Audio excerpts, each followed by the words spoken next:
Well, hello again. This is Rashonda Thornton. And I'm Natalie Jensitz. And today we're going to talk to you guys about patience. And the reason I'm talking slower is because I'm working on patience. But the day before, we talked more about just gratitude and just recognizing the things that we have the capabilities and have in our lives that we have always taken for granted. And we're finding ourselves complaining more about what we don't have.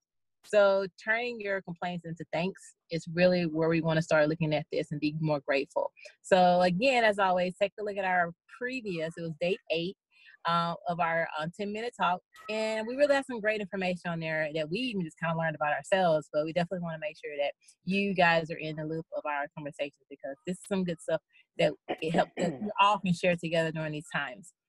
So this is a great segue into what patience is. And we learned that we need to have a lot of it right now. As I was thinking this through, to me, if I can illustrate, how I feel, and I'm sure we all probably have similar feelings, it's kind of like right now your life is a sponge, and you were constantly absorbing new things that aren't pleasant.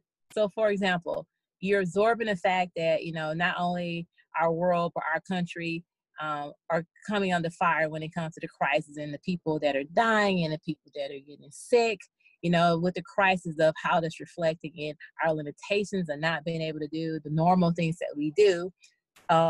Absorbing that our kids are not going to be getting education at the height, at the level, at the consistency they've been getting.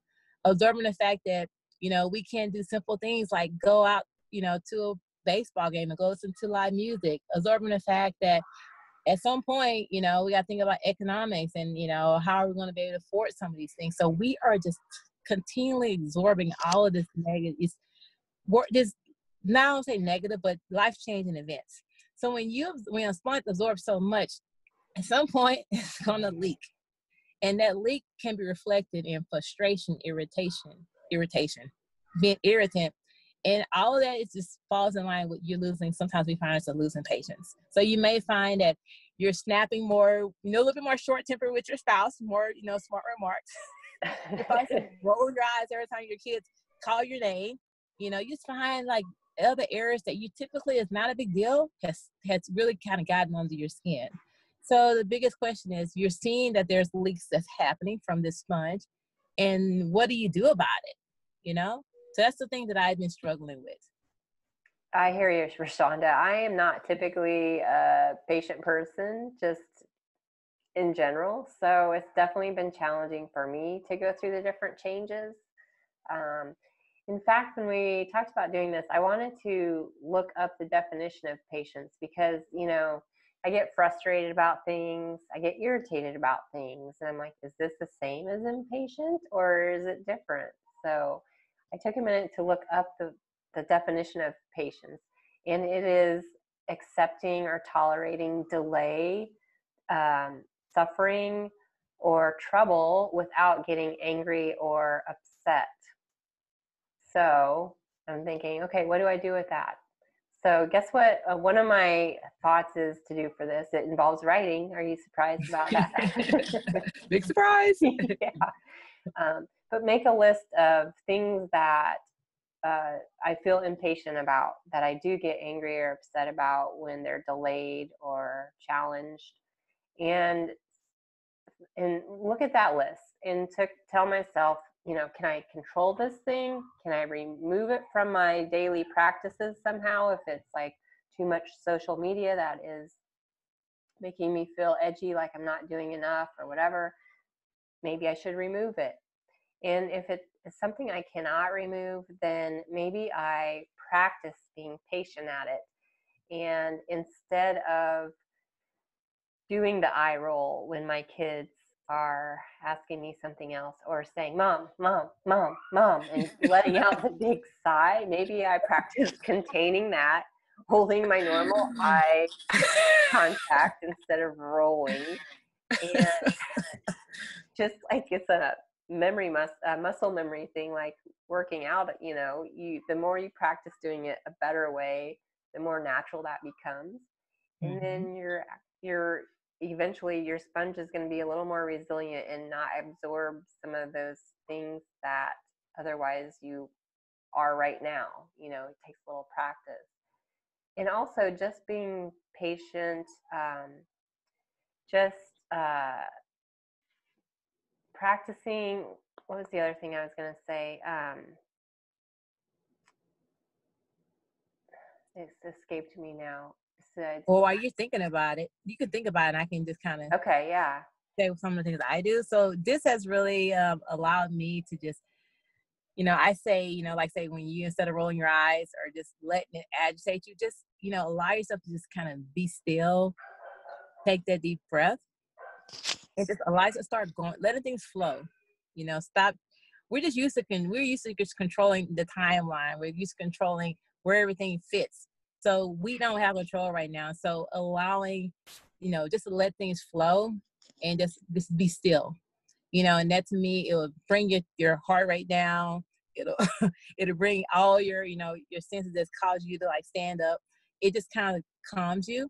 And then just take away the clock in regards to, there's no timer on when this is going to end.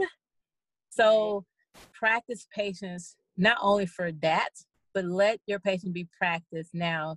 Just do other things in life, because we don't know when this new norm will not be there. So the things that are happening that agitates you, use that as an opportunity to take the timer off, like just being patient with that, because you don't know, So I think for me, that's what's able to help me through this. Yeah, and I like the idea of taking the timer off, because it challenges me a little bit, because I like to kind of time block things and manage my time that way.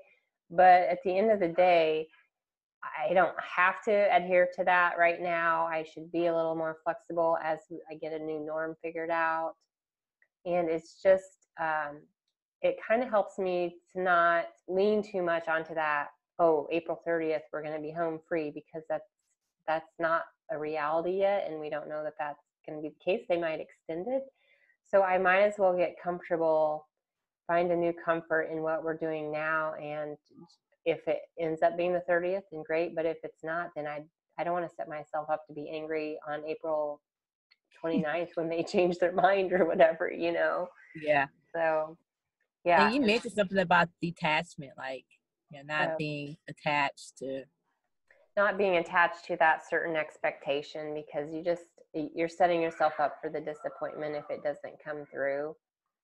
So it's one of those things that we don't have control over. So why attach to it? You're setting yourself up for, possible disappointment. So I think that's a big distinction that can help. Yeah. Mm-hmm. And the other thing, I was mentioning was just to be patient, make yourself be patient at times, like even when you don't need to be, like, oh, I'm going to send this email right now. Wait, do I need to send it right now? Do I have to answer this person right now? I want to get it off my to-do list and feel like I can, rest easier, but do I have to? No. So sometimes I'll wait and do it toward the end of the day. And a lot of the times I'll look at what I was writing and be, okay, yeah, I don't need to write all that, or I don't, I couldn't change my tune anyway. I'm in a better mood now anyway. So yeah, helpful in that aspect too, to take a little breather. Nice. No, those are great examples. In multiple ways we can practice patience. So so guys, again, we're everything that we're preaching, we're working into practicing into our lives, because it's a new world right now. And with anything new, you adapt and you adjust. So how can you do it as successfully as you can?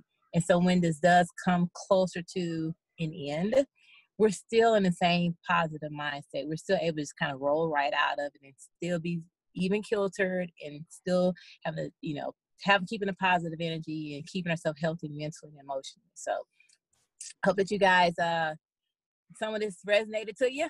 Yeah. And be patient as you work on your patience. Yeah. It's a new thing. So as we're working through this with you, because we're all in this together. So we hope that, today is a good day for you, as it was yesterday. And there's unexpected things going to happen, but take a deep breath, be patient with it. And tomorrow is Friday. Yes, it is Friday. We're losing our days a little bit. What does Friday mean anymore? But tomorrow is Friday, a new day, another opportunity to work on just your health and your wellness and things like that. So we look forward to having a conversation with you on Friday. All right. Sounds good. We'll see you tomorrow, guys. Yep. Talk soon. Bye-bye. Bye.